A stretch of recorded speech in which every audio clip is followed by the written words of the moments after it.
I'm Polly Warren and welcome to the Positive Perimenopause podcast. This is the place for some positive inspiration to help you through the rollercoaster ride of perimenopause. I truly believe that with the right support, knowledge and wellness tools, you can feel your best yet, because I'm learning this life phase can be a truly exciting and often pivotal time of life. With every episode, my mission is to support and empower you to own your menopause, because it's time to start taking care of the most important person, and yes, that's you. So thank you for being here and sharing your time with me. Now let's dive in. Hello and welcome back to the podcast. How are you all doing? As I'm recording this, it's the day after a festival I went to yesterday, and it was called the Wellness Revolution Festival, and it was organised by my business coach, Kirsty, who's just absolutely brilliant, and another member of her business collective called Sarah. And the festival really was for wellness entrepreneurs, people working within the wellness business. And the idea was that, people in the wellness business often spend the majority of their time giving to other people, holding space for other people, helping people on their own wellness journey, that it's really important to really think about your own wellness at the same time. And there were just some incredible workshops. It was such a beautiful day. It was out in a field, and my goodness, came home, I was absolutely exhausted, but just so energized at the same time, if that makes sense. So what did I do? Well, I did things like I did a breathwork workshop. I did an improvisation workshop, which honestly, I did it because it was the one which scared me the most. I thought, oh my God, comedy improvisation is just, the scariest thing. But it was so much fun. There was a lot of laughter, and it really did kind of get you to do things which are slightly on the edge of your comfort zone. And it just is so brilliant when you do these things and actually you think, I can do it. I don't look such an idiot. But for me, the highlight of the day was an ecstatic dance workshop. Now, I love to dance. I'm not a particularly good dancer. Lots of my kids just cringe when I dance, say it's a lot of mum dancing, but I just love to dance and I love music. But this workshop was just fantastic. And it was run by, I don't know if any of you, I didn't know because I haven't watched EastEnders for years. It's a UK soap for those who aren't here in the UK. But it was run by Louisa Bradshaw-White, who used to be a character in EastEnders. And she totally took us on a journey. And as she reminded us at the beginning, this isn't a sober disco, this is a wellness workshop, and it started with a ceremony of drinking cacao, and then through the music, it started off slow. She sort of built it, and it ended up with us literally leaping around barefoot in a field in the sun. And that's my complete idea of heaven. It was brilliant. We had such a fun time, but my God, it was exhausting. And then it finished with a gorgeous sound bath. So yeah, the day was just so good. So I'm feeling full, I'm feeling expanded, and it is a good reminder that we all need, whoever was supporting. So for me to support people like you and my clients, we all need to look after our own energy and look after ourselves. And energy is what today's podcast is all about. Before I go on to talk about that, let's just think back to last week's episode, which was with the lovely Petra Coveney, which is all about menopause yoga. And it's been so heartening this week to hear of a number of you who've got in touch to tell me that you have found your local menopause yoga teacher in your area and you're going to go and give it a go. So I'm really, really delighted that we inspired you to give it a go. And if you haven't already listened to that episode, why not go back and have a listen? Because Petra's story is another inspirational story of another incredible midlife woman using that sort of menopause rage in such a positive way. Okay, on to today's episode. So today you've got me on my own doing a solo episode, and today I want to talk all about energy, because one symptom which I think every midlife woman experiences in some way or other is feeling that lack of energy, feeling tired, feeling fatigue in varying degrees. It can show up the moment you wake up, not being able to get out of bed, feeling like you've literally got to drag yourself through your day, or it can show up in those horrible energy slumps at various points in the day. I mean, it's the worst thing, isn't it, when you're really struggling to keep your eyes open, particularly if you're sitting in a meeting and your eyes are just drooping and you're just feeling absolutely exhausted. Or even worse, if you're driving, I mean, it can be really very dangerous. I don't know if you've ever experienced driving on the motorway, for example, when you literally fall asleep for a split second. I've definitely done that. And it's so scary and just so dangerous as well. I know when I'm feeling tired, as I'm sure you do, I'm not particularly pleasant. I'm snappy, I'm grumpy, and I just have that feeling of just not being asked to do anything. And just wanting to get through the day so I can kind of sit on the sofa at the end of a day and watch some mindless TV. And it's not a great place to live. And I know when I was in the depth of my perimenopause, that is virtually how I felt every single day. I just wanted to get to the point where I could sit on the sofa and not talk to anyone and just numb out watching mindless TV. And then you feel guilty because everyone around you is getting the worst version of you. So let's talk about why. I mean, it's pretty obvious, but why are we feeling so tired at midlife? So let's face it. Midlife is probably the busiest time of our life, and stress is a massive factor and is a major reason why we're all feeling so tired and exhausted. And you mix that with our fluctuating hormones, and it's no surprise really that our energy levels are on the floor. And stress shows up everywhere. There are the external stresses. So, for example, often in midlife, we're really busy in our careers. That adds a lot to our plates. Plus, for some of us, our parents are getting older and may need more of our time. And some of us may have more responsibilities in the community. And let's not forget, we also need a social life too. We need to have some fun. And if you have kids, that's obviously an additional stress because kids require a lot of time and attention. I heard a really brilliant saying from Jenna Kutcher this week. I don't know if you follow her at all. She said, we're expected to parent like we haven't got jobs, and we're expected to work as if we haven't got children. And that for me really rang true, because I know for one, I try to do both of those, but it's totally unrealistic because we end up feeling completely and utterly frazzled. And it can all leave us feeling really very depleted. It's also important not to forget all the past stressful experiences of our life as well, because these build up over time. So this means that we already have an existing life load as we enter into midlife, which means we're running on empty the majority of time. And because we're all so good, aren't we, at doing everything for everybody else, we're just not looking after ourselves properly. I know I certainly wasn't. We are the last thing on our priority list. And as I always bang on about, this really has got to change. It's time to change this. So life stresses are a massive reason why we're feeling so exhausted. There's also, however, the internal stress happening inside our bodies. And this can be for a variety of reasons. It can be from lack of nutrients, from the type of foods we're eating. So that's, the really super highly processed foods. It can be from the toxins in our environment. I mean, I really don't want to freak you out, but because it can feel really overwhelming when we think about all these stresses. But the good news is there are some very easy actions we can take to reduce some of these stresses, which will have a positive impact on energy levels.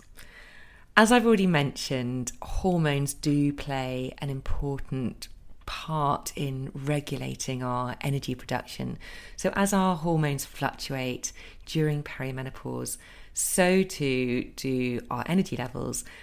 And let's not forget also, we've got things like night sweats, and there's insomnia, more need to go and have a wee in the middle of the night. That can lead also to sort of fragmented sleep and increase those feelings of fatigue. Now, some of you I know are on HRT, or you might decide to take it. And that can help with some of your energy levels.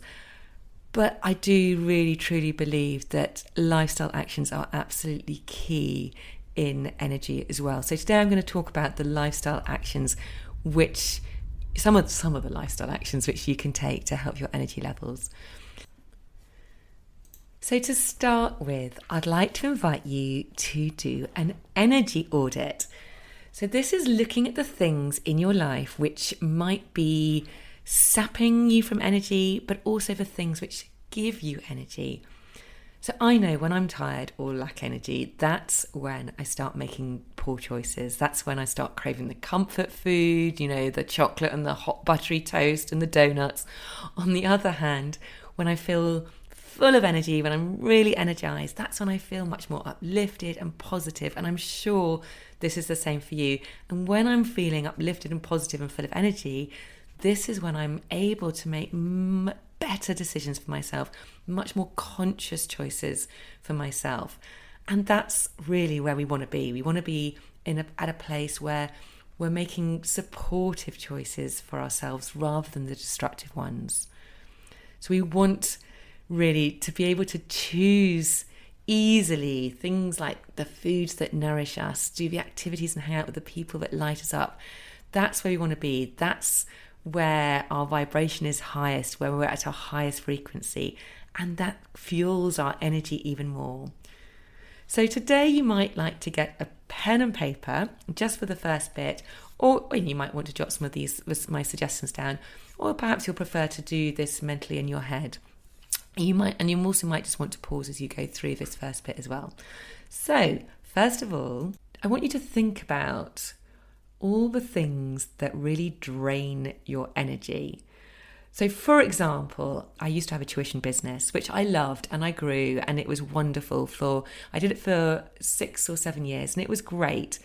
But towards the end, I'd done it. I had kind of taken it to where I wanted to take it, and I wanted to move on. And got to the point, there was a lot of admin involved in it. It was all kind of worksheet based, and I used to have to spend a couple of days a week kind of literally printing things off and stapling. And I would just get this heavy feeling in my whole body. I would dread it, and it just sapped my energy. Thankfully now I've kind of realised it and I've let that go. I've moved on and I'm doing things which fill me with energy. So I want you to think, what things in your life make you feel really like lacking in energy? It drains your energy. And we can talk in terms of the things you do. It could also be people, or also let's think about the foods that you might eat, because we all know there are some foods which really can make you feel kind of energyless. It makes you feel sluggish. You may enjoy them, but you know that they make you still feel sluggish. So just have a little think about that.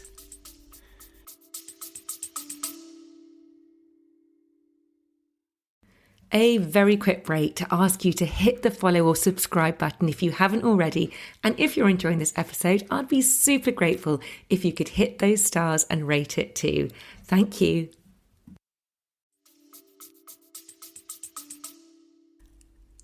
And then once you've done that, let's think about it in terms of food for a minute.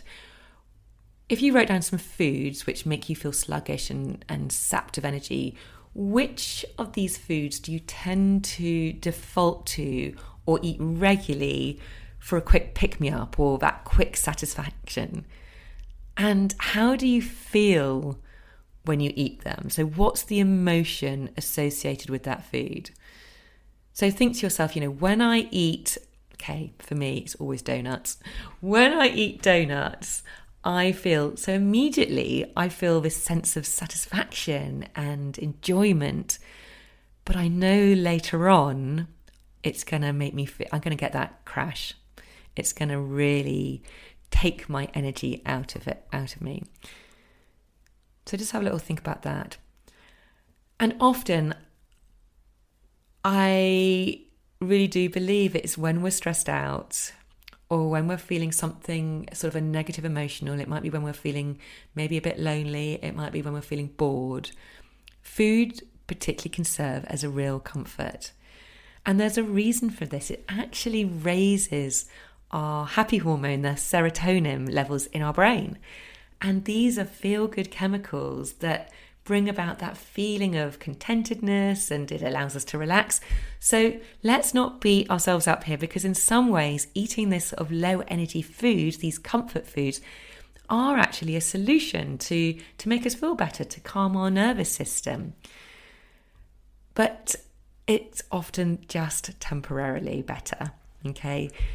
So what often happens, as I said before, is then we get the crash. And I'm going to talk a bit later on about why this happens. Just think about, what's it like for you? Do these foods provide the kind of relief or energy boost you want, or do they tend to make you feel worse? Okay, let's switch gears here now. Let's think about the foods which give you energy. At the same time, think about the activities or the people that give you energy. And how do you feel when you experience any of these? So how do you feel when you eat really high energy giving foods consistently? If you answer that question, you actually know yourself really very well. You know which foods drain your energy and which gives you energy. Okay, so this is really important, because the reason for doing an energy audit is to start building your awareness of what gives you energy and what doesn't. And once you have this awareness, you're instantly more in control and you have more power over your choices. So you can instead think to yourself, I get to eat high energy foods that really make me feel alive, make me feel more energetic, and how brilliant is that? Isn't it so great that you get to feel like that way? They immediately give you energy. So this is a lot about tuning into your intuition. And when you do tune into that intuition of what feels good, that's when you can, you're unstoppable. You make much better decisions.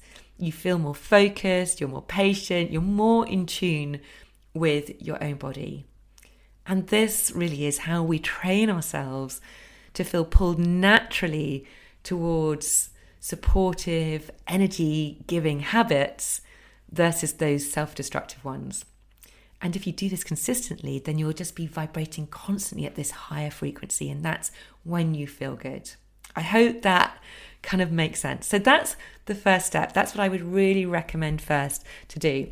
Now, the next thing I'm going to talk about, which is something I honestly believe is probably one of the most important things you can do pretty easily today for yourself, and which will be so helpful, not just for your energy levels, but also in reducing your perimenopause symptoms, is balancing blood sugar. Okay, I think it's really useful to understand what it actually means to balance blood sugar, and also to understand how it affects our hormones and then our perimenopause symptoms, and then what steps can be taken to help balance your own blood sugar, because this actually is a pretty easy way to increase your energy levels. Now, my main aim is not to get too sciencey and bore you all to death, so I'm going to try and keep this as simple as possible. Okay, so what is blood sugar all about? Well, very simply, and you may well know this, your blood sugar level is the amount of sugar that you have in your blood, and for you to remain healthy, it needs to be kept within certain parameters. Let's call it the safety zone. Unstable blood sugar, aka the blood sugar roller coaster, quite simply messes up our hormones and our energy levels. So it's linked to not only feeling tired, but also a whole range of other symptoms, such as feeling anxious and moody, irritable, foggy, forgetful. And, those are very similar to perimenopause symptoms, so they can be easily confused. But also, unstable blood sugar can lead to craving carbs as well, and then obviously gaining weight. So your body is programmed to keep blood sugar levels within a specific range, so within this safety zone. And if it goes above that, insulin is released to bring it back down into the safety zone. Or if it goes below, so if your blood sugar goes lower than the safety zone, what happens is stress hormones, cortisol and adrenaline, are released to again get the levels back up into the safety zone. So that's it, very simply. So this all works really very nicely until we eat high levels of sugary foods and drinks, which can include caffeine, alcohol, and actually nicotine's also included in that as well. All of these increase our blood sugar out of the safety zone and can trigger an insulin response. And if we're constantly eating and drinking these types of things, more and more insulin needs to be released to bring our blood sugar back down into the safety zone. So if you wake up in the morning and have breakfast, say, so you go for a sugary carby breakfast rather than a lovely balanced plate of all the different food groups, what might happen is it's going to cause your blood sugar to spike. So it might be a piece of toast or sugary cereal or a cup of coffee. Temporarily, you'll feel energized, but behind the scenes, like a big amount of insulin is being released. So this role of insulin is to clear out all the sugar from the blood and send it to the liver to be stored in case you need it for another time. But when insulin comes to clear the sugar from the blood, unfortunately, it doesn't carefully calculate how much sugar to remove to restore the balance back into the safety zone. It just comes along and hoovers up the lot. So in a very short space of time, your blood sugar levels can plummet. So the higher the spike of insulin, the greater the crash in blood sugar.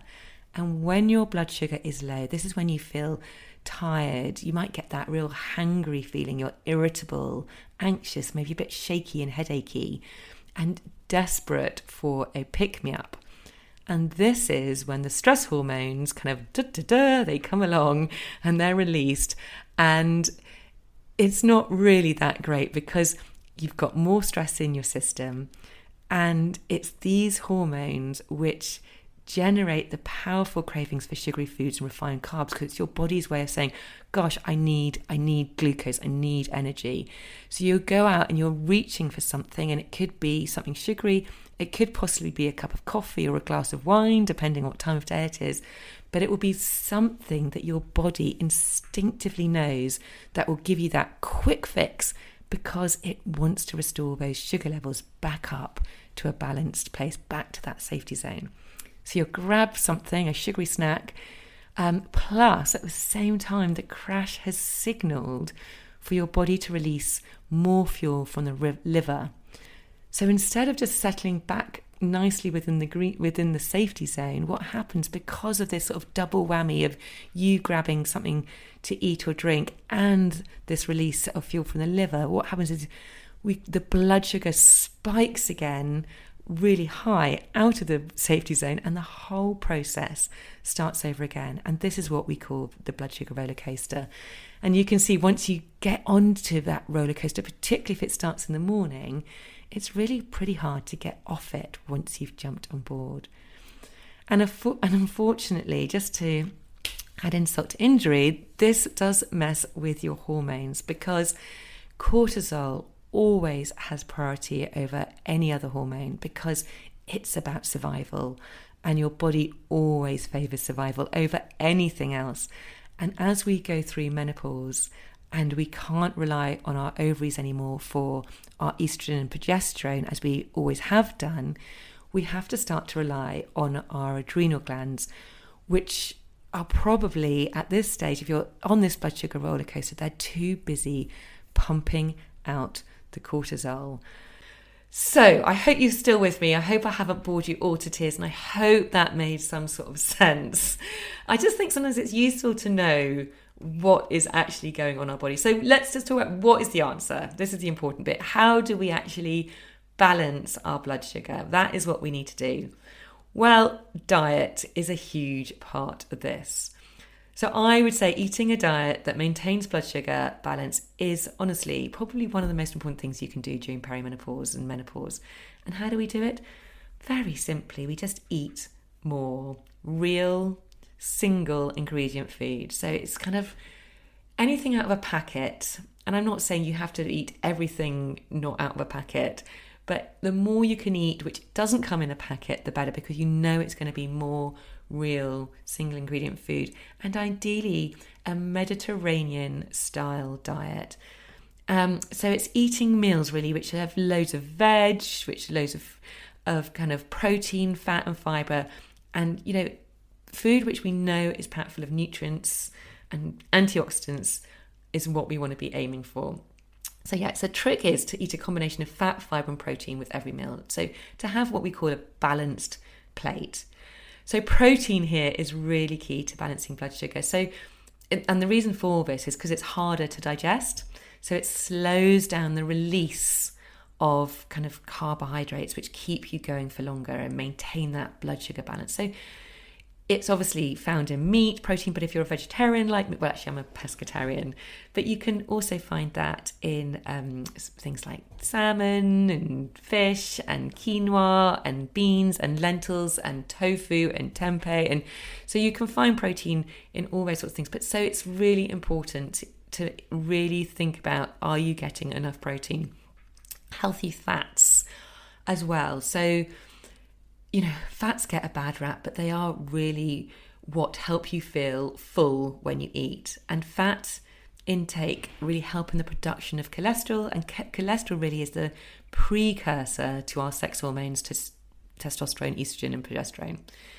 So again, healthy fats you can find in things like olive oil, avocados, coconut oil, coconut milk, pretty much all nuts, so flax seeds, pumpkin seeds, sesame seeds.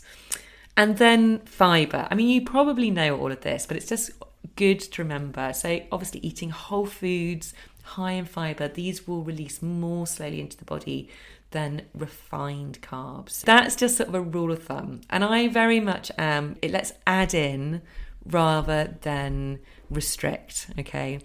My third point, my third thing you can do to really help with your energy levels is to really just observe. Now, this might not be a popular one, but I'm not saying don't do it. I'm just saying observe the effects of both caffeine and alcohol on you. And now you know a little bit more about your blood sugar. You can kind of see, if you notice suddenly that you're really lacking in energy and you're having that slump or that dip, or you're feeling really hungry, just observe.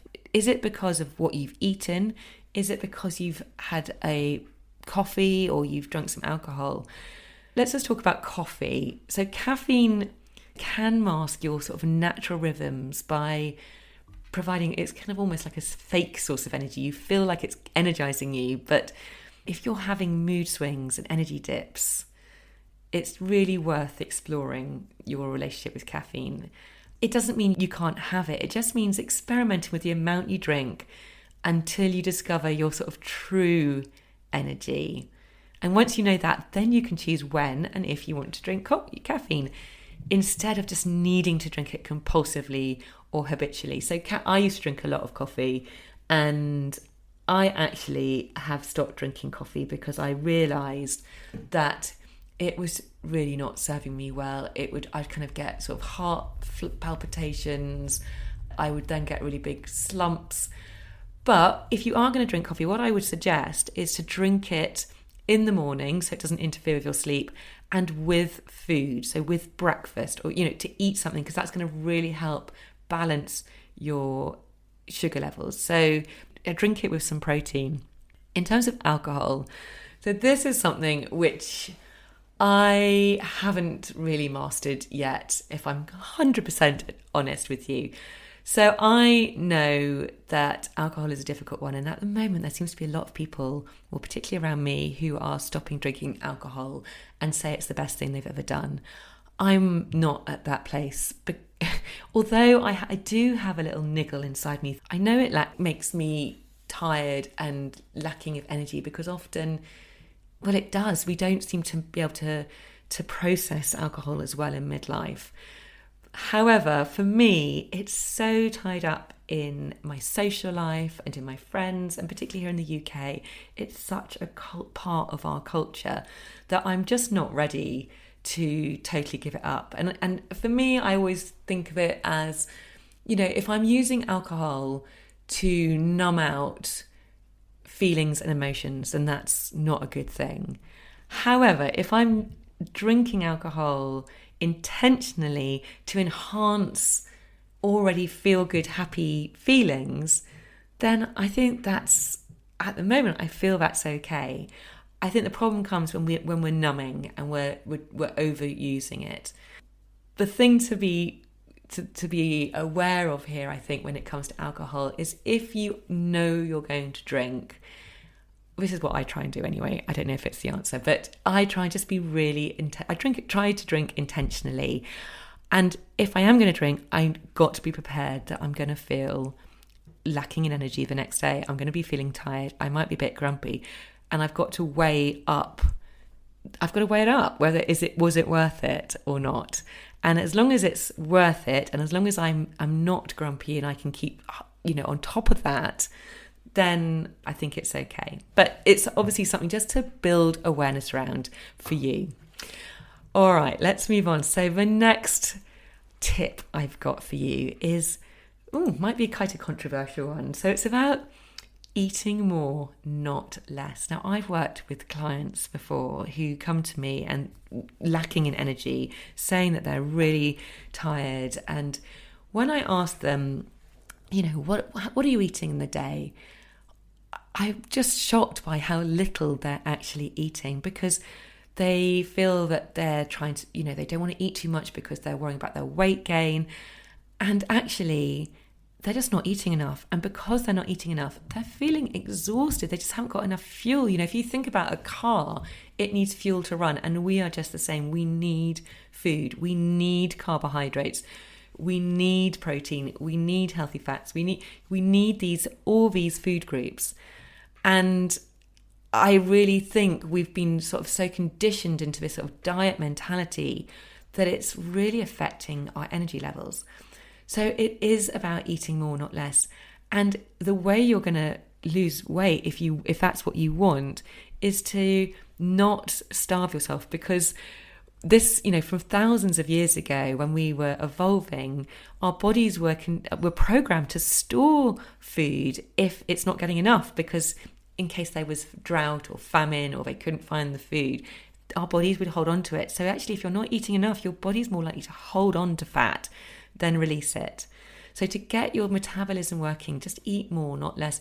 But obviously, it's about eating more foods which are really nourishing and really going to give you all those nutrients. So it's eating more of those sort of, eat as many lovely leafy greens and fruits and vegetables as possible. Not starve yourself. Also, and I think we all know this, drinking more water really affects our energy levels. So if we are dehydrated, so for example, if you lose as much as just 2% of your body's water content, you're going to really feel it. And if you're exercising, you're likely to lose as much as sort of 6 to 10% of the water in your body. So we're recommended to drink at least 2 litres a day. Again, this is really difficult. I always make sure I have a bottle of water or a glass of water on my desk or out with me, because it does make a difference. If you don't drink enough water, it does make you feel tired and lethargic. So we need to keep hydrated. So just a little reminder there. Another reminder for you is to try and remember to eat at consistent times during the day, because this really helps. Well, it's actually essential for balanced levels of energy throughout the day. And it really also helps keep those blood sugar levels stable. I mean, it makes sense, doesn't it? When we eat, it affects our energy levels. And when we have fuel in our body, we're going to have more energy. So if we skip a meal, we're not going to be firing on all cylinders.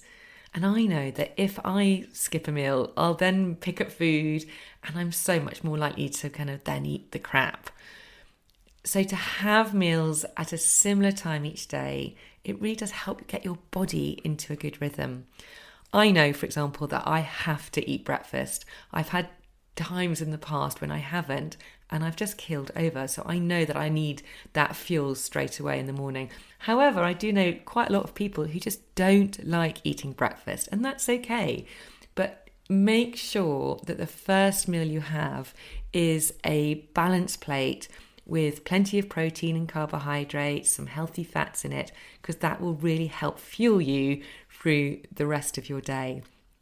I mean, when you eat, obviously, is up to you. I mean, there are traditions like Ayurveda who believe that lunch should be the biggest meal because that is when our body temperature reaches its peak at midday. Just like the sun hits its peak, it's said that our digestive power is the hottest. Often then it's that after lunchtime, that sort of time between 2 and 4, when often the blood flow and the oxygen is rerouted to digest our food after lunch. That's when the body temperature dips and often causes that real drowsiness after lunch. And that's why really sensible countries like Italy take siestas. You know, a good rest of 20 minutes is perfect to kind of really try and increase cognitive function and try and get those energy levels back up. I know that's really unrealistic for so many of us, but, you know, it's something to bear in mind. The other thing to bear in mind is that after 9 o'clock, our body temperature takes another downward turn, which because it's preparing the body for sleep. So eating a big meal at this time really isn't advised, as it will raise that body temperature and will really start to interfere with good quality sleep.